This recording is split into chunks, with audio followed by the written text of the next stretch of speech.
Hello दोस्तों, doctor सुल्तान अहमद, वजीर human right protection council से मुंबई एडवाइज़र।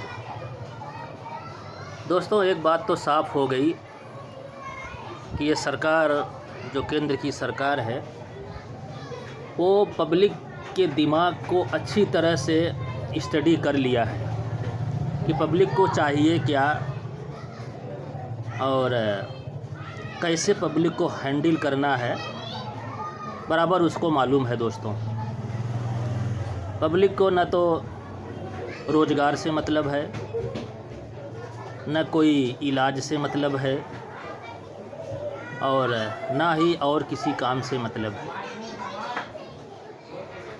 न हॉस्पिटलों में कोई सुरक्षा है, न हॉस्पिटलों में कोई व्यवस्था है।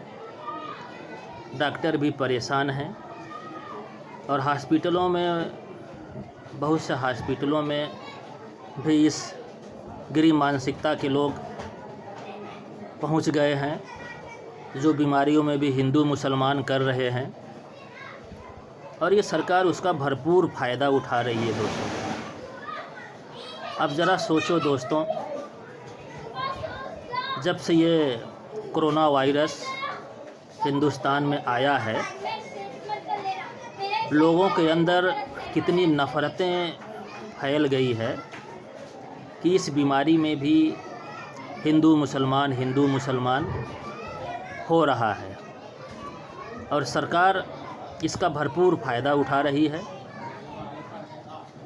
और पब्लिक के रुझान को, पब्लिक के दिमाग को ये सरकार अच्छी तरह समझ चुकी है कि कब किस वक्त क्या करना है, जिससे पब्लिक गुमराह रहे। अब सोचो दोस्तों, लॉकडाउन लगभग 2 महीने हो गया, हर कोई, प्रधानमंत्री भी कितनी बार बोले कि सोशल डिस्टेंसिंग रखा जाए और जितना सोशल डिस्टेंसिंग रहेगा उतने ही इस बीमारी में फ़ायदा रहेगा, लोग बचे रहेंगे।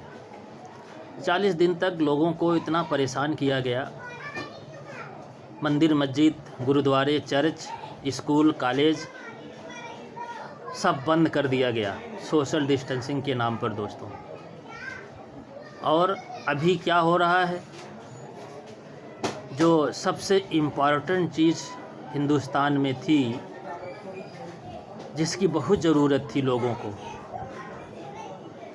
वो नशा। सरकार ने सबसे पहले अगर किसी पर से लॉकडाउन हटाया तो नशा को लॉकडाउन से मुक्त कर दिया। दोस्तों, सबसे पहले शराब की दुकानों पर से लॉकडाउन हटा। आज हालत आप देखो, हज़ारों की तादाद में लोग लाइन में लगे हुए हैं दारू लेने के लिए। यहाँ तो ये हो रहा था दोस्तों कि खाने को पैसे नहीं, राशन नहीं, ये नहीं, वो नहीं, दुनिया भर की चिल्लम पुकार मची हुई थी।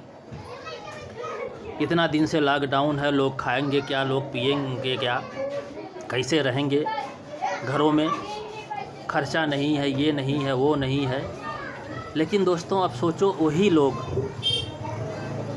ये शराब की दुकानें खुलते ही इनके पास पैसे कहाँ से आ गए और ये इतनी लंबी लंबी लाइनों में लगे हैं। कोई 4 बॉटल ख़रीद रहा है, कोई 5 बॉटल ख़रीद रहा है, कोई 10 बॉटल ख़रीद रहा है लाइन लगाकर। दोस्तों, जो 2 रुपये का गुटखा बिक रहा था दोस्तों, आज वो 20 रुपये का बिक रहा है। 5 रुपये का सिगरेट 30 रुपये में बिक रहा है।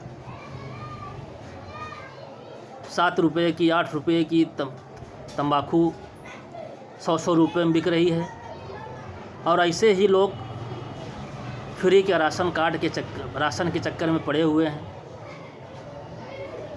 अब इन देश की मानसिकता को सोचो दोस्तों, ये देश कौन सी मानसिकता पे जा रहा है और इस देश का क्या होगा। जिस देश में ऐसे सोच वाले लोग होंगे, वो देश कितनी तरक्की करेगा। आप देखो दोस्तों, और दारू की दुकान खुलते ही दुनिया भर के रुझान आने चालू हो गए।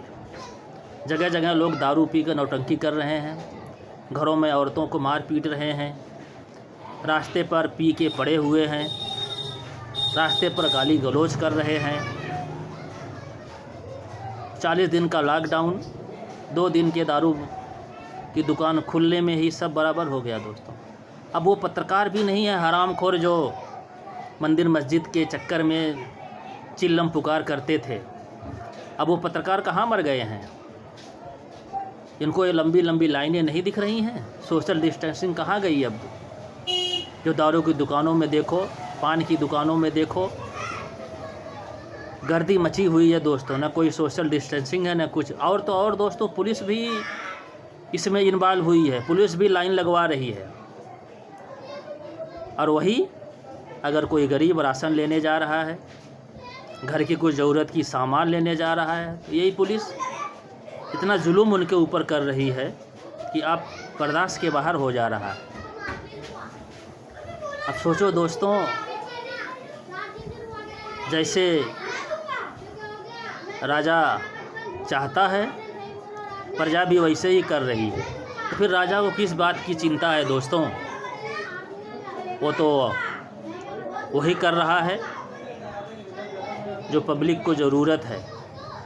अब आप लोग सोचो दोस्तों कि क्या इस देश में स्कूल, कॉलेज, मंदिर, मस्जिद, गिरजा, गुरुद्वारा से ज़्यादा ज़रूरी ये शराब की दुकानें, ये नशे की दुकानें ज़्यादा अहम हो गई हैं?